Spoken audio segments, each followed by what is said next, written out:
Durante un tiempo trabajé en el hospital, en la centralita. Mi turno solía ser de día, junto a otros compañeros. Pero cuando había escasez de personal, algo demasiado habitual, me tocaba cubrir noches. Turnos solitarios de 10 de la noche a 6 de la mañana, sin más compañía que el murmullo de las máquinas, las luces frías y el reloj marcando las horas lentas. Aquella noche era Nochebuena. A eso de las 11:10 recibí un aviso urgente. Código 333. Paro cardiorrespiratorio. Pediatría. Solicitan al equipo quirúrgico, al traumatólogo y al pediatra de guardia. Pulsé los botones, activé las alertas y escuché los pasos corriendo por el pasillo. El cuarto del personal médico estaba justo al lado. Después, el silencio. Solo llamadas normales, urgencias, familiares preguntando por los suyos, poco más. Me quedé allí, viendo la pantalla sin mirar, deseando no estar en turno esa noche. A las 2 de la tarde tendría que volver. Turno doble. En fin, una pesadilla. Fue entonces cuando pasó. Era casi medianoche. Miraba por la ventana con la mente en blanco y de pronto lo vi. Flotó lentamente más allá del cristal. Una figura alta, blanca, luminosa, con una silueta que no puedo describir con palabras humanas. A su lado, tomada de la mano una niña pequeña. Pasaron en silencio, como deslizándose hacia arriba, como si el cielo les reclamara. No sentí miedo, pero sí una especie de temblor interior, algo antiguo, algo que no había sentido nunca antes, ni después. No se lo conté a nadie. Más tarde, uno de los cirujanos entró en la oficina para cambiar las pilas de su buscapersonas. Tenía la mirada perdida, los ojos enrojecidos. Le pregunté si estaba bien. Solo murmuró: ha sido una noche muy dura. No pregunté más. No podía, ni debía. Nunca me dijeron qué ocurrió aquella noche, pero no necesito que lo hagan. A veces, cuando la muerte visita a un niño, no viene sola.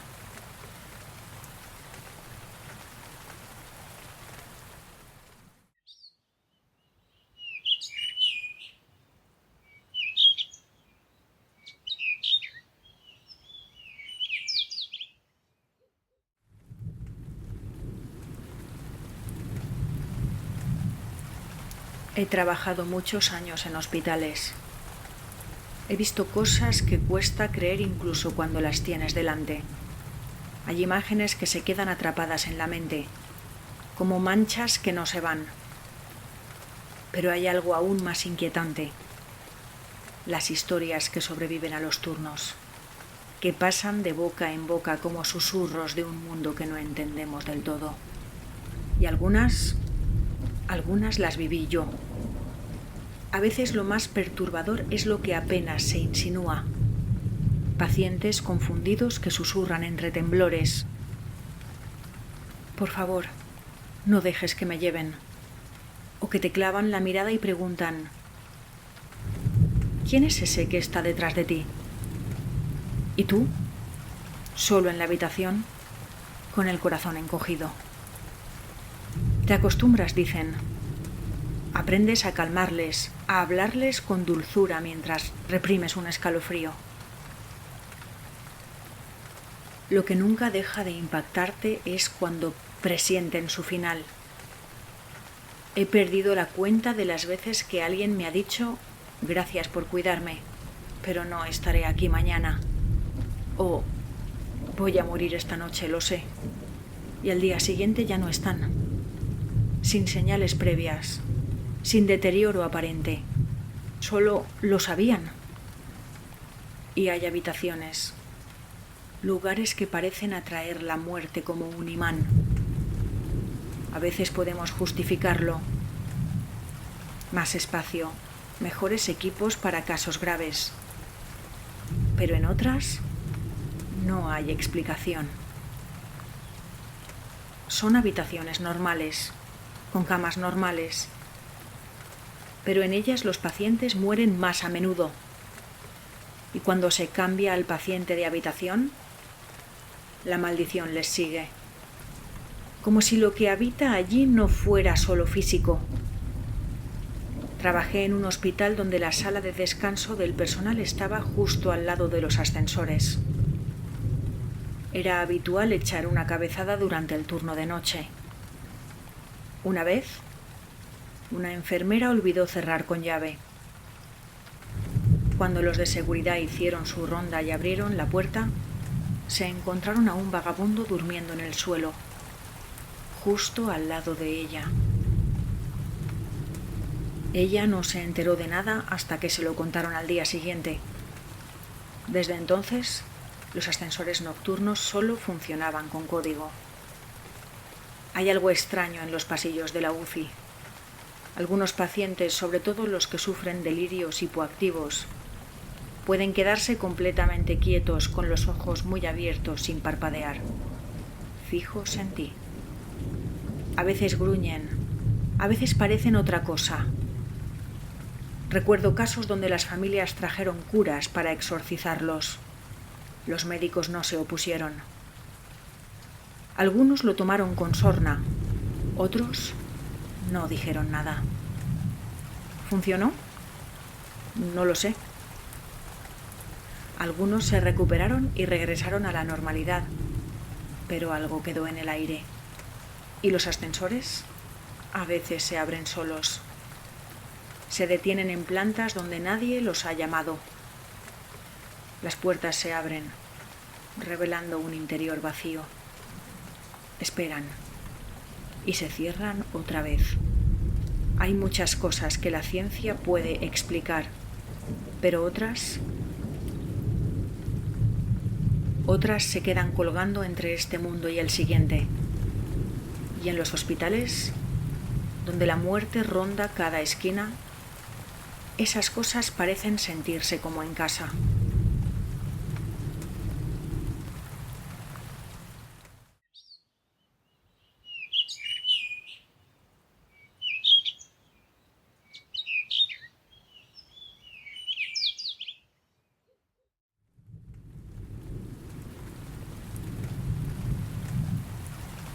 En el último año de mi formación como enfermera, aprendí que hay cosas en los hospitales que no salen en los libros de texto. Cosas que los veteranos prefieren no comentar. La primera noche que trabajé en la unidad de cuidados intensivos, un paciente me miró con ojos hundidos y me dijo con una serenidad que me heló la sangre: «Esta noche me muero. No dejes que me lleven los hombres sombra». Murió horas después. Las luces permanecieron encendidas, pero aún así había sombras que danzaban a su alrededor. Nadie más había entrado en la habitación. Otra noche, un paciente que debía ser trasladado a cuidados intensivos por un fallo respiratorio entró en un estado delirante. Murmuraba que su esposa lo estaba observando.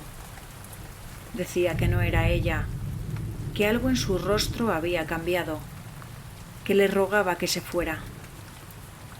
Quería bajar a verla, aunque no podía caminar. Lo terrible es que su esposa sí estaba en el hospital, en el piso inferior. Murió 2 días antes, mientras él estaba en quirófano. Nadie se lo había dicho aún. También cuidé a un hombre que había vuelto de una operación con una úlcera en la pierna, tan necrosada que planeaban amputarle la extremidad. Pasó la noche confuso, pero a la mañana siguiente, cuando su esposa vino a verle, recobró la lucidez. Nos dijo que no quería más tratamientos, que quería morir a las 4:30 de la tarde. Esa era la hora a la que siempre llegaba a casa del trabajo. Se quitaba los zapatos y se sentaba a ver la tele. Murió a las 16:33. Lloré con su familia. 2 días después fui al sótano del hospital a recoger unos equipos. En el pasillo de gastroenterología vi a ese mismo paciente, caminando. Me miró, me sonrió y cruzó una puerta cerrada con llave, sin tocarla. En la planta de respiratorio tuve mi primer contacto con un cadáver. Nadie me explicó que al cerrar los ojos de un muerto, estos pueden volver a abrirse. Lavaba su pecho, sola, cuando me giré y lo vi mirándome. Pegué un grito que hizo correr a todo el personal. Era solo un reflejo, me dijeron. Claro.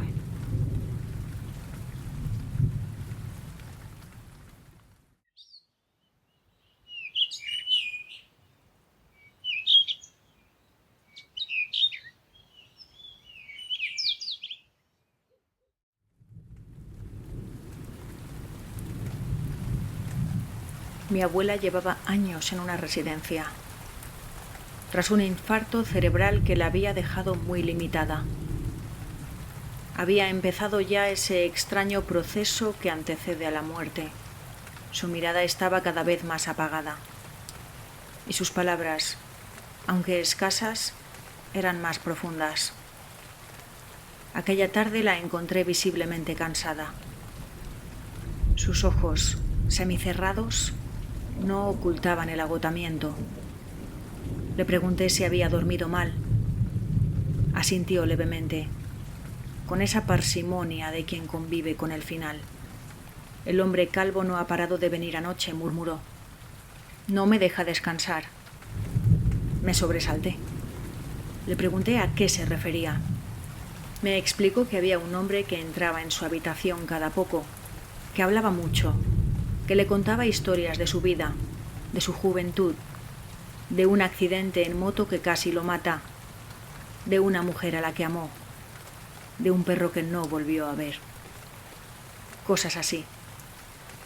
Le dije que era demasiado tarde para charlas, me dijo. Pero volvía cada media hora, no me dejaba dormir. Intenté saber más. ¿Era personal del centro? ¿Un paciente? ¿Alguien con demencia? Jugamos a las 20 preguntas hasta que, con gesto serio, dijo: se llama Alejandro, vive en la planta baja, pero no duerme nunca. Me dejó helado. ¿Un paciente de la planta baja paseando sin control por la noche?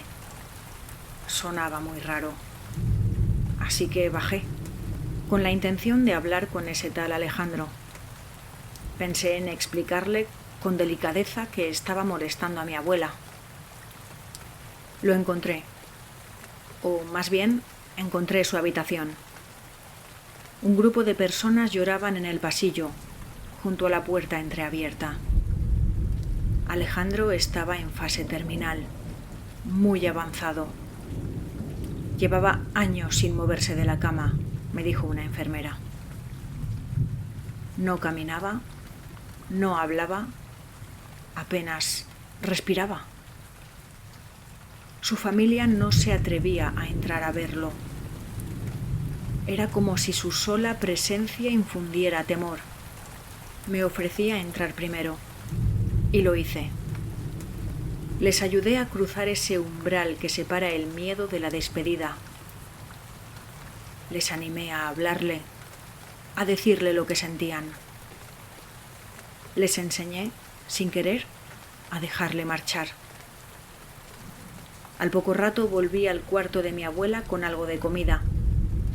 Al entrar, ella me recibió con una frase que me congeló.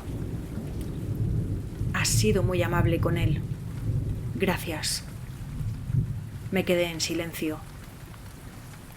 Alejandro, ha venido a despedirse.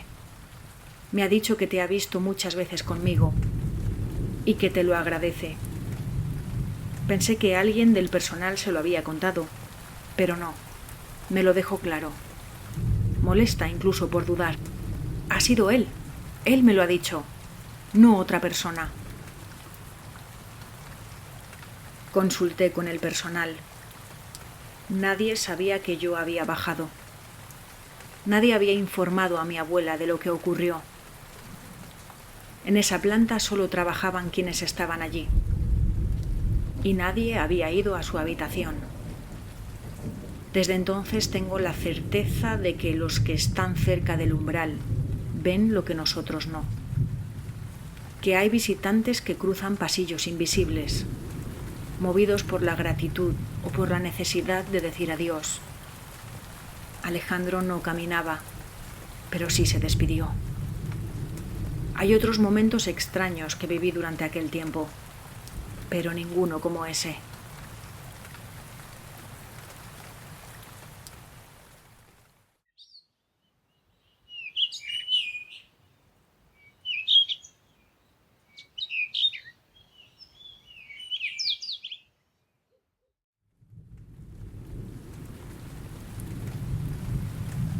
Mi madre trabajaba como encargada de limpieza en una residencia de ancianos.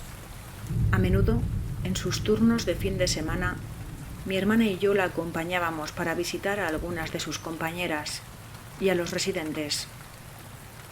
Yo debía tener unos 5 o 6 años. Mi hermana un par más. Desde la primera vez que crucé esas puertas supe que aquel no era un lugar como los demás. Aunque había grandes ventanales y tragaluces, la luz apenas tocaba el interior. La penumbra lo cubría todo como un velo perpetuo. Las sombras se colaban por los pasillos, pegadas a las esquinas, y el aire olía a vejez, a descomposición lenta, a algo que estaba dejando de ser. En el vestíbulo, colgado de la pared, había un árbol metálico negro. El árbol de la vida, lo llamaban. Cada hoja de bronce era el nombre de alguien que ya no estaba. El brillo de esos nombres muertos me acompañaba cada vez que entraba. Pese a todo, mi madre adoraba ese lugar. Siempre ha sido alegre, vital. Le encantaba cuidar de los ancianos y mostrar a sus hijas con orgullo. Así que después de misa, era un centro católico, paseábamos con ella durante su descanso. Un domingo cualquiera bajamos por una de las alas del edificio para saludar a una compañera suya. Mientras charlaban, mi hermana se quedó con ella y yo me alejé unos pasos, entretenido, como hacen los niños. Todo parecía normal, hasta que empecé a escucharla.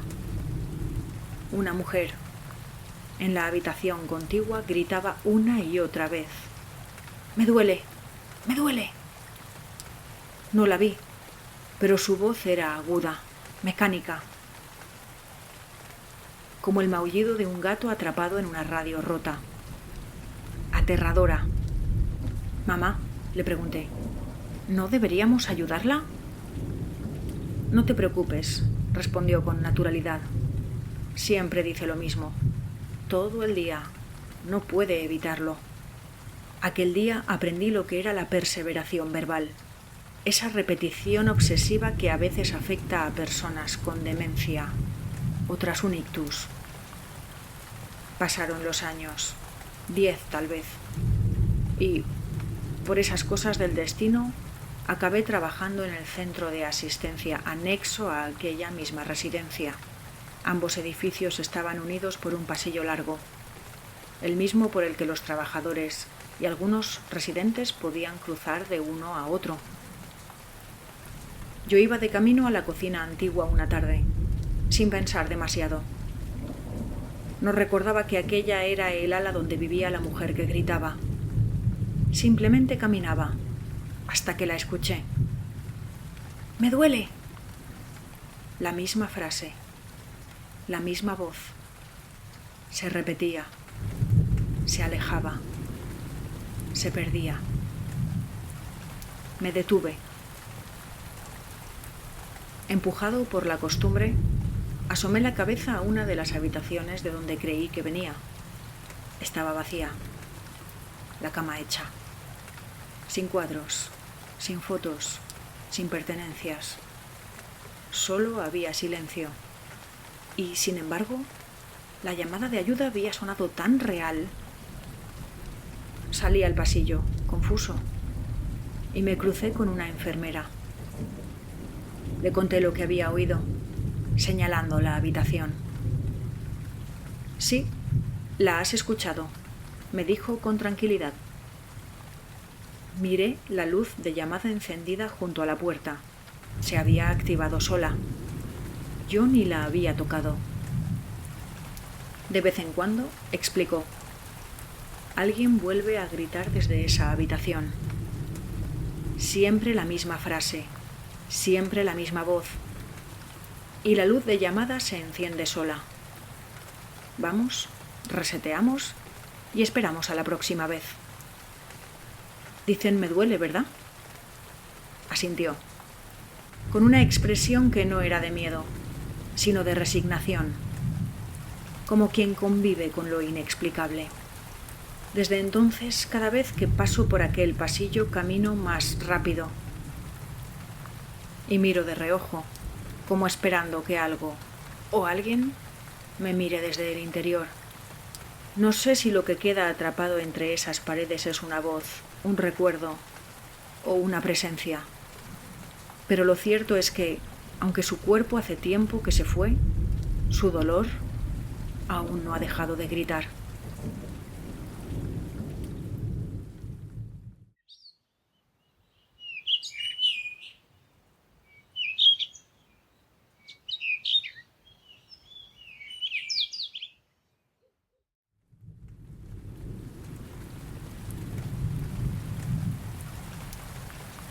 Durante mis años como enfermera en prácticas, me destinaron a un hospital tan viejo que sus pasillos parecían conservar el aliento de los muertos.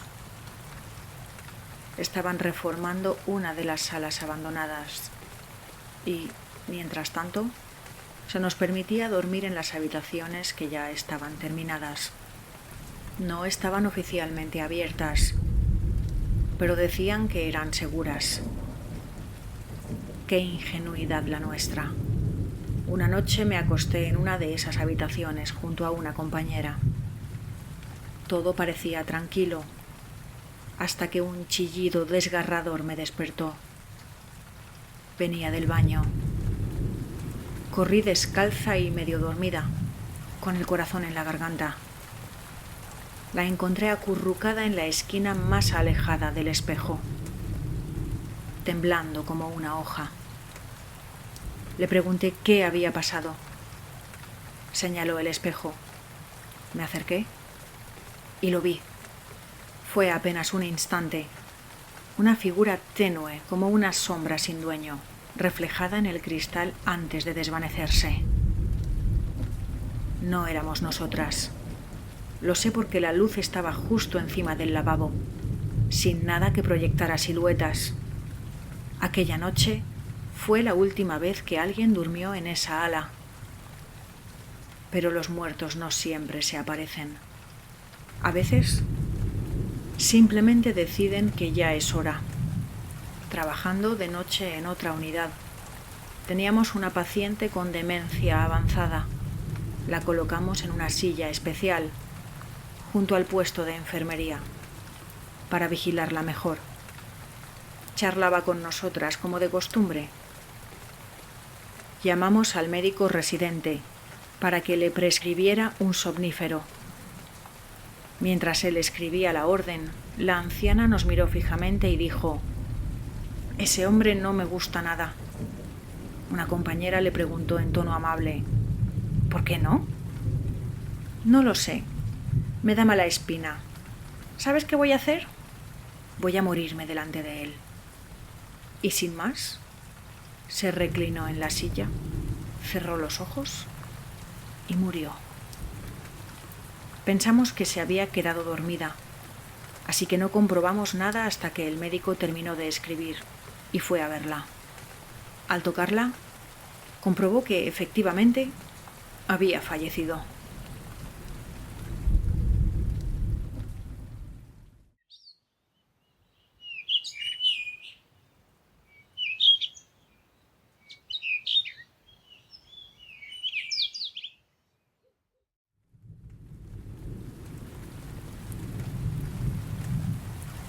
Durante mi formación como estudiante de medicina, decidí centrarme en urgencias. Pasé incontables horas en el servicio de emergencias, viendo cuerpos destrozados por accidentes, corazones que dejaban de latir sin previo aviso y vidas que se apagaban como si nunca hubieran estado encendidas. Me volví insensible, o eso pensaba, hasta que ocurrió aquello en la UCI. El paciente era un hombre joven, con aspecto de haber tenido, hasta hacía poco, una vida normal. Había recibido un trasplante y, durante un tiempo, todo apuntaba a que se recuperaría. Se hablaba incluso de darle el alta. Pero días antes de irse, comenzó a deteriorarse rápidamente. Su piel se tornó amarilla. Sus órganos empezaron a fallar. Injerto contra huésped. Nos dijeron, la enfermedad ataca su cuerpo desde dentro. Lo intentamos todo. Intubado, ventilado, sostenido por fármacos que forzaban su corazón a latir. Corticoides, inmunosupresores, antibióticos. Pero nada funcionaba. La infección lo devoraba. Finalmente su familia decidió lo inevitable: suspender el soporte vital. Murió horas después, en silencio, sedado y sin dolor. Uno de los residentes se giró hacia mí y dijo: ¿quieres venir a hacer la declaración oficial de fallecimiento? Todo en mí gritaba que no, pero asentí. El deber, el aprendizaje, la obediencia ciega del estudiante. La habitación estaba en penumbra. Nadie más se acercaba. Ni enfermeros, ni celadores, ni técnicos respiratorios. Como si algo oscuro se hubiera quedado allí, flotando en el aire. Solo una luz tenue, la del monitor cardíaco que ya no marcaba nada. El silencio era casi físico. El cuerpo estaba allí, inerte. Su rostro desfigurado por semanas de tubos, hematomas y presión. Tenía la boca entreabierta, como si acabara de exhalar su última súplica al mundo. El residente comenzó el protocolo: nombrar al paciente en voz alta, estimular con dolor, buscar signos vitales y finalmente comprobar los reflejos oculares. Y entonces ocurrió. Le apartó lentamente los párpados. Y ahí estaban, los ojos, negros, dilatados, vacíos. No miraban, no sentían, ya no eran, solo dos pozos abiertos hacia una oscuridad que no tiene fondo. Aquel rostro ya no era un rostro, era una máscara con los ojos de quien ya no está. Dicen que los ojos son el espejo del alma. Esa noche comprendí, sin pruebas ni teoría, lo que significa esa frase. Algún día me tocará a mí realizar ese mismo procedimiento. Algún día le mostraré a otro estudiante cómo mirar a los ojos del vacío. Pero esta imagen, esta presencia, se queda conmigo. Formará parte del peso silencioso que todo médico arrastra. No se enseña en las aulas, no se menciona en los libros, pero está ahí, siempre.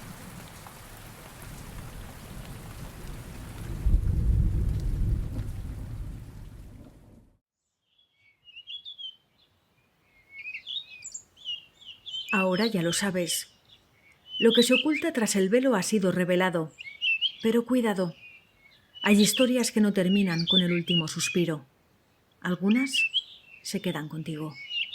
Si aún deseas caminar entre sombras, regresa cuando la noche te lo pida. La oscuridad te espera, en realidad velada.